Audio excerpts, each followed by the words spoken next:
नमस्कार दोस्तों मित्रों, कुछ दिन पहले हमने बातचीत की थी एक कम्युनिटी के बारे में, एक समुदाय के बारे में कि कैसे 70,000 से भी कम आबादी के एक समुदाय ने हमारे देश की प्रगति में, देश के विकास में, देश के उत्थान में एक महत्वपूर्ण भूमिका अपनी निभाई है, अपनी बाकायदा छाप छोड़ी है और प्रेरणादायक काम किया है। तो थोड़ा सा उसके बारे में मैं और भी बता दूं। इसी समुदाय के जो एक सबसे ज़्यादा जो प्रकाशित चेहरा है, सबसे ज़्यादा जो चर्चित चेहरा है, वो रतन टाटा का है। और रतन टाटा ने अपने ज़िंदगी में बहुत सारी चीज़ें, जीवन का एक सलीका जो है उसको एक नए ढंग से परिभाषित किया है, नए ढंग से उसको डिफ़ाइन किया है। रतन टाटा का जो साम्राज्य है वो आज भी अपने पूरे प्रॉफिट्स में से, पूरे मुनाफे का 66% भाग जो है वो चैरिटीज़ में देता है। अपने मुनाफे का 66% भाग वो लोग चैरिटीज़ में इन्वेस्ट करते हैं।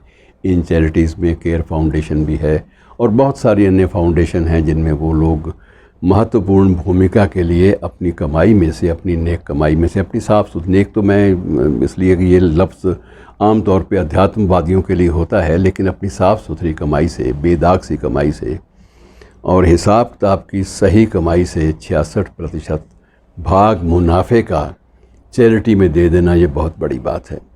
मित्रों, इसके साथ इस कम्युनिटी के बारे में बहुत दिलचस्प बातें भी हैं। अब इनके रीति रिवाज बिल्कुल अलग हैं।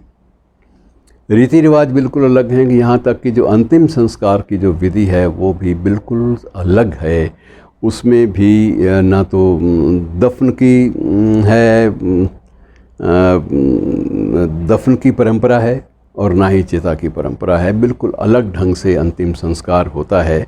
उसका विस्तृत जो स्वरूप है मैं आपके सामने अभी बयान करने लगूंगा तो बहुत देर लग जाएगी, लेकिन बिल्कुल अलग से, लीक से हटके।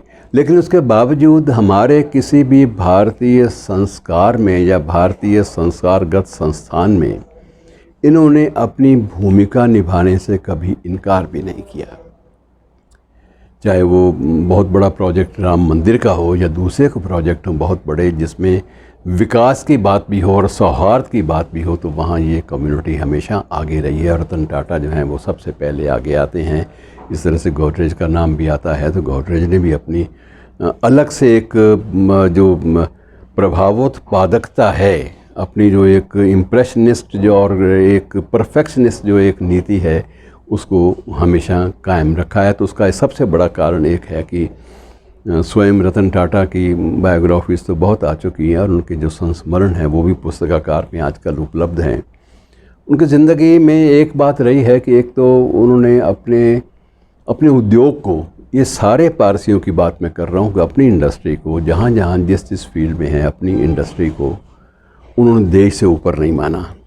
कहीं भी ऐसा कभी नहीं हुआ कि देश से ऊपर जाके अपने आप को वो स्थापित करें, ये नहीं हुआ। दूसरा, उनका रतन टाटा का भी और गोदरेज का भी और पूना वाले ये अपना सीरम इंस्टीट्यूट वाले का और बाकी जो अन्य पारसी समुदाय के जो प्रमुख लोग हैं, सबका एक नीति नियम रहा है कि क्वालिटी के साथ कभी समझौता नहीं करना, गुणवत्ता के साथ समझौता नहीं करना। चाहे प्रॉफिट हो या लॉस हो या बराबर रहें, लेकिन गुणवत्ता से समझौते को कभी भी अपने बिज़नेस का, अपने कारोबार का, अपने धंधे का, अपने उद्योग का आधार नहीं बनने देना। और ये बहुत बड़ी बात होती है मित्रों।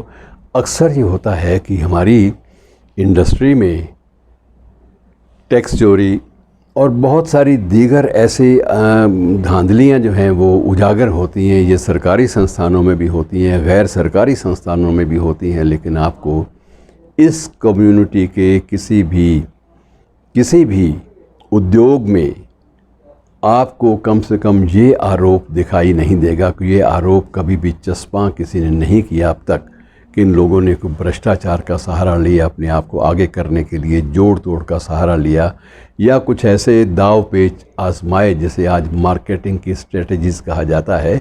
ये अलग बात है कि मार्केटिंग के अपने सिद्धांत हैं इनके, और उनका उल्लंघन नहीं करते, कि तयशुदा नीतियां हैं उनका पालन करते हैं, लेकिन ऐसा नहीं है कि ये बेदाग ज़िंदगी नहीं जीते। इन्होंने ये भी दिखाया है कि जब इतनी सूक्ष्म तरीके से चीज़ों को उत्पादित करना है, फिर उनको बाज़ार में लाना है और फिर उसके बाद उसकी व्यवस्था करनी है, तो उसका मूल उद्देश्य यही होना चाहिए कि आदमी बिना गुणवत्ता के साथ समझौता किए भी ये सब मुमकिन है, और ये सब कर दिखाया इन लोगों ने।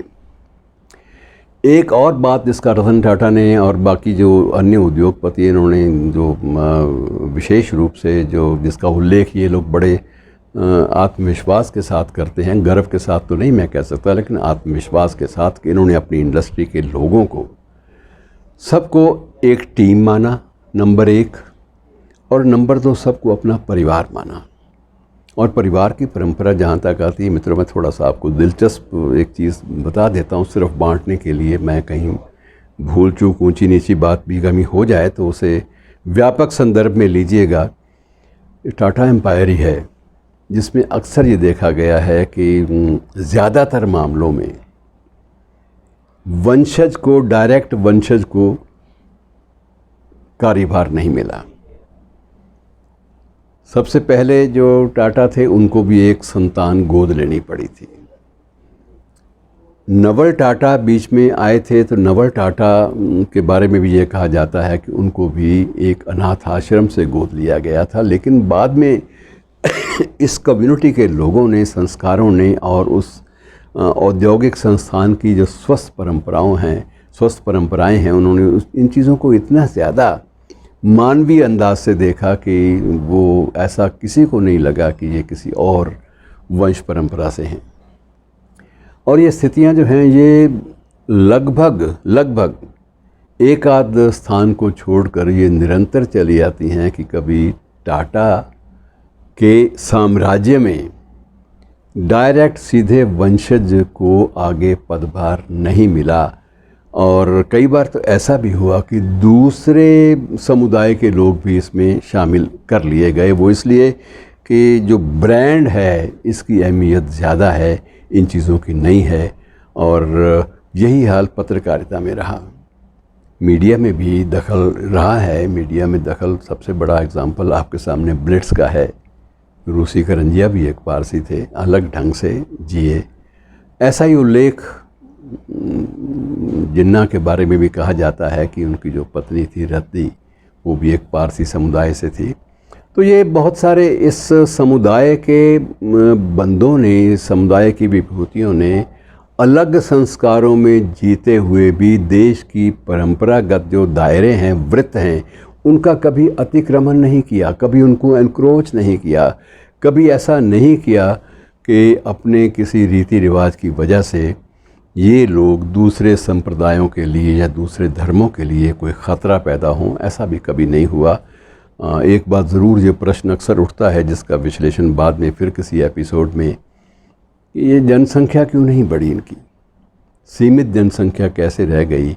इन लोगों ने कभी ऐसा प्रयास नहीं किया कि वो सिद्धांत की एक के बाद 2 संतानें, माल्थस की थ्योरी और डार्विन की थ्योरी, ये सारी थ्योरीज़ पारसी पर आकर लागू नहीं होती। क्योंकि ऐसा नहीं है कि ये लोग इतने बड़े साम्राज्य के स्वामी, इतने बड़े साम्राज्य के मालिक, और उसके बाद जो परिवार की जो वंश परंपरा है या जनसंख्या बढ़ाने की जो ललक है या अपने समुदाय का दायरा बढ़ाने की जो ललक है, वो इस समुदाय में नहीं आई। क्यों नहीं आई, ये कारण कई हो सकते हैं, फिर किसी एपिसोड में, क्योंकि इन चीज़ों का विस्तृत बायोलॉजिकल आस्पेक्ट और बहुत सारे और आस्पेक्ट है जिन पर विचार किया जाना ज़रूरी है। शुक्रिया दोस्तों।